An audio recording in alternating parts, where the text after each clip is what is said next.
Today I'm going to be going over the percent yield using copper carbonate lab. So I'm going to jump straight to the procedures. Number 1 says to clean and dry your evaporating dish. I've already done that. So you want to make sure that you clean it and that you dry it really, really well. The next thing says to prepare the ring stand setup as shown in the diagram at the right. So I've got my ring stand here. I've got my base with my pole screwed into that base really well. And I've got my ring stand at the top. And then you're going to want your Bunsen burner to be able to easily set at the bottom of the base. So notice I'm having to adjust my base on the table because you don't want that ring stand pulling off by accident. So coming back over here, it says to weigh your evaporating dish and record its mass in the results section, remembering to record past 2 decimal places past the decimal. So I've already zeroed out the scale, and I've got my evaporating dish sitting on the scale. So I will let you record the mass of that evaporating dish. And then I'm going to move it up to the ring stand. Now, just from experience, I know that that's going to be too high. So I am going to adjust the level and bring it down because you're going to want it in the hottest part of the flame. It's also a good idea to be able to adjust your Bunsen burner. Some students prefer to do that by flipping this around and having the Bunsen burner sit on the table and having it under the ring stand like so. Either way is perfectly okay. So once you have your Bunsen burner adjusted to where you want it, you're going to zero the evaporating dish and add about 1 gram of dibasic cupric carbonate to your dish. So I'm going to do that here. So I've got my evaporating dish on the scale. I'm going to zero it out.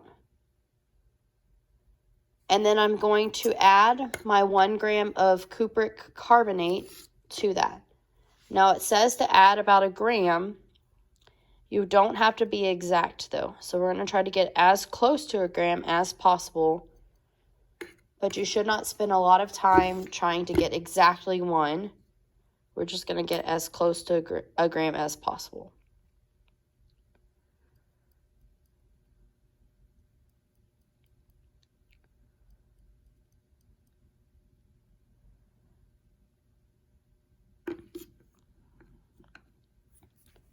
So now I'm going to let you take that mass there, and we're going to move over to the ring stand. So I now have my ring stand set up, and I've got my Bunsen burner already on. And I'm just going to simply move my Bunsen burner underneath the evaporating dish. And you are wanting to heat it until all of the substance is black. Now you can use a stirring rod in order to stir the substance. You just want to make sure that none of it sticks to the stirring rod. The other thing you can do is adjust your flame a little bit in order to hit all of the spots. And you're just wanting to make sure that all of that blue turns into black.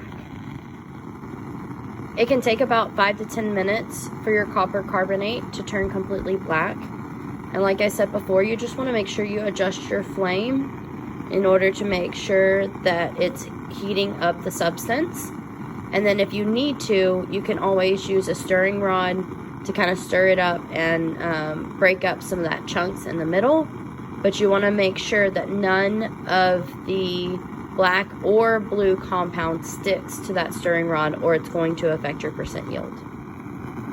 So now that my substance is completely black, I'm just going to give it about 30 seconds more just to make sure that everything, including everything on the sides, is completely black.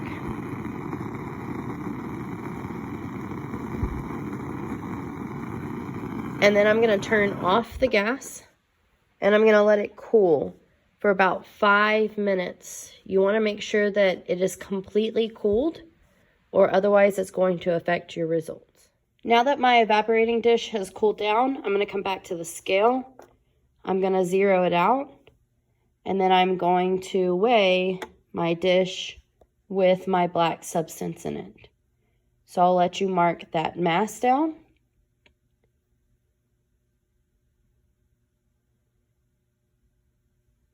And then once you have that down, then you should be able to proceed with all of the rest of the calculations. So the last calculation would be subtracting in order to find the mass of the black substance.